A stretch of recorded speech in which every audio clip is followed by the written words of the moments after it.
Alors les géomètres d'abord. Jean-Céric Landry, donc je représente l'Ordre des géomètres experts, je suis membre de la commission d'urbanisme et j'exerce à Caen, en Normandie. Avant de commencer, d'abord je souhaite remercier le séminaire Robert Rosel et Robert Max Antony de nous faire partager des réflexions sur des sujets de fond comme on le fait ce matin.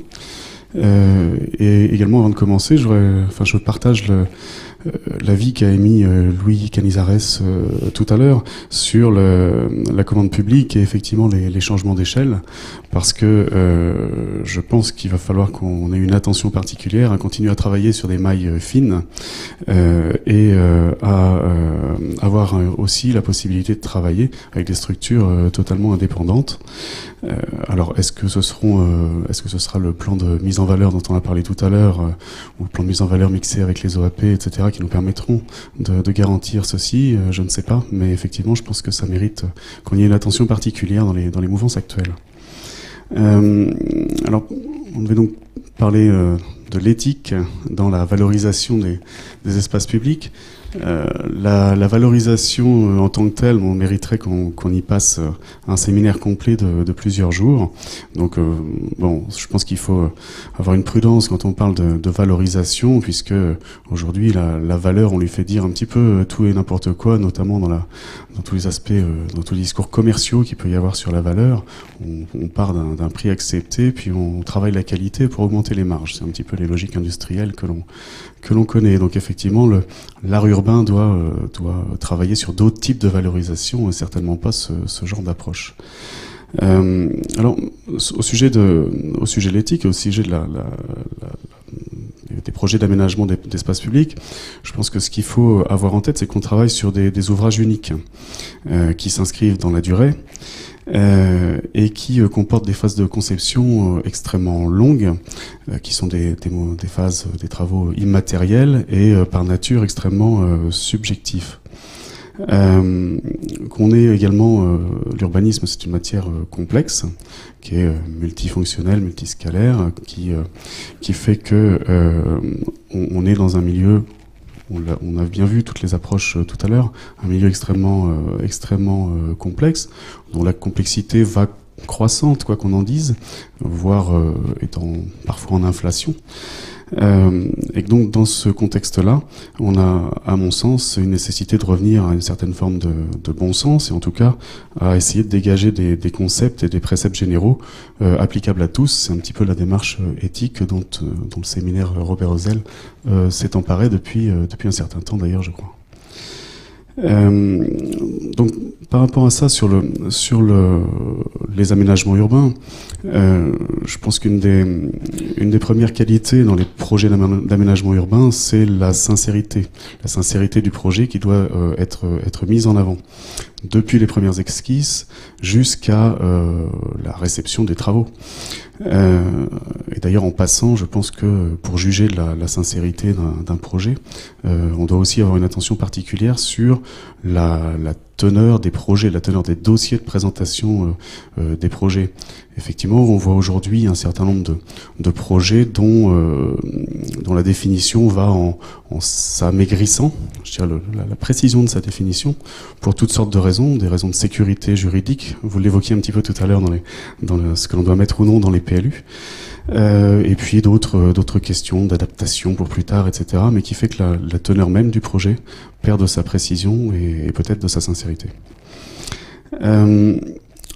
Donc le professionnel dans tout ça, bien il a la charge assez simple de dire ce qu'il va faire et faire ce qu'il a dit, d'identifier des aléas, de pouvoir identifier également des adaptations de projet. Et donc la sincérité dans les projets d'aménagement doit être un objectif partagé par les différents acteurs, les professionnels bien sûr, mais également la puissance publique, les collectivités, les maîtres d'ouvrage, et notamment par exemple dans les phases de programmation, d'avoir des programmations qui soient suffisamment claires pour pouvoir avoir des projets cohérents. Alors, Cette approche dans les projets, elle est d'autant plus prégnante lorsqu'il s'agit de projets d'aménagement nouveaux, dans des espaces nouveaux dont parlait Madame Poirot tout à l'heure, dans les opérations d'aménagement, puisque là on rentre dans un contrat tripartite entre le maître d'ouvrage, la collectivité et les citoyens, les futurs habitants. Et donc dans ce contexte-là, on a la nécessité d'adopter la posture la plus claire possible pour réussir un aménagement qui convienne à chacun. Et donc, pour en revenir au sujet éthique qui est l'ordre du jour, eh bien, effectivement, il y a nécessité de travailler sur des règles de conduite partagées, d'affirmer un certain nombre d'éléments communs qui permettent d'assurer la qualité en question, que ce soit l'indépendance, la responsabilité, la traçabilité, ce genre de choses. Tout en sachant que ces éléments-là favorisent également des performances de projet. C'est-à-dire qu'il y a un certain nombre de qualités qui permettent d'avoir des projets performants avec ce type d'approche. Et d'ailleurs, un aspect qu'on peut avoir en tête aussi, c'est le fait que dans l'actualité, on le voit tous, arrivent les notions d'espace virtuel, qu'il s'agisse de réalité augmentée, de BIM ou ce genre de choses. Et là, on rajoute finalement une couche de complexité. On rajoute, bien entendu, des potentialités, de nouvelles façons de travailler, de nouvelles dimensions, nouveaux process.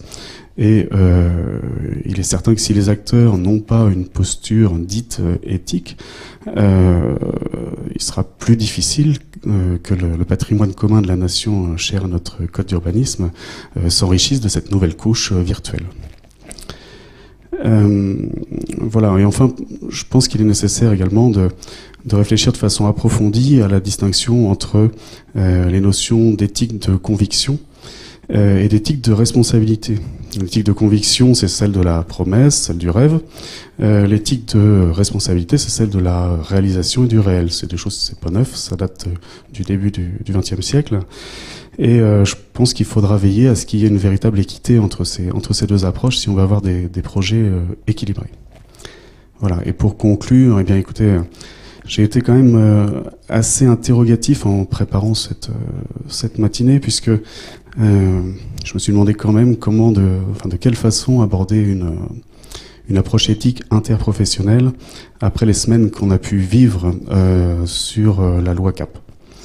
En effet, on a eu, je dirais, l'éthique interprofessionnelle, ça suppose de la solidarité, ou pour le moins un respect mutuel, et à minima un niveau de concertation. Et jusqu'à présent, on a plutôt vécu, nous, en tant que géomètre expert, des phases de dénigrement, voire de diffamation. Et j'avoue que, pour conclure, je peux m'avouer que assez dubitatif sur un partage de telles valeurs dans le milieu interprofessionnel, dans le contexte qu'on a vécu ces derniers temps.